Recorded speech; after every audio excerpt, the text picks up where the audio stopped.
What's going on, 80K Sports Performance families? Ryan here with this week's Coach's Corner.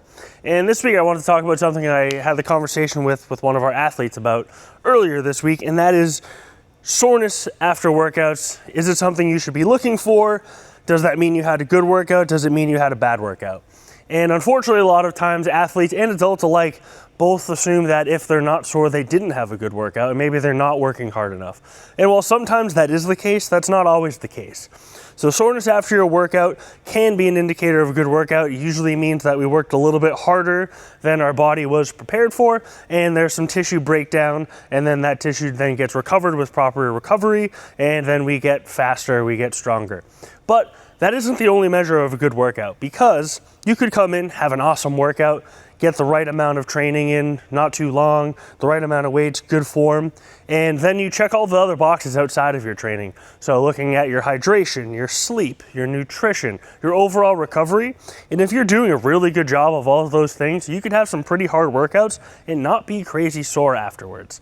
So chasing that soreness isn't necessarily the best thing to go for, and if you are getting sore a lot, maybe it's time to look at, are you checking those recovery boxes, and are you doing everything you can to reduce soreness after your training sessions?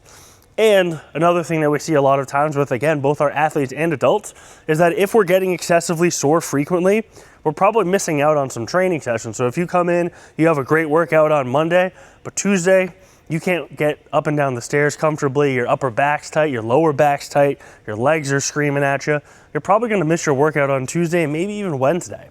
So chasing that soreness isn't necessarily the best plan of attack when we're looking at consistency of training, and that is gonna really move the needle, is getting in consistency week in and week out. So chasing soreness, not necessarily the best thing to be doing, not something that we would recommend. However, if you are getting sore, but it's not a unmanageable amount of soreness, then that's fine. But again, if you are getting excessively sore all of the time, maybe it's time to look at your training program. Is that right for you? And then are you checking the boxes in terms of recovery? If you have questions about soreness for your athlete or yourself, feel free to reach out and I'm happy to talk more in depth. We'll see you next week.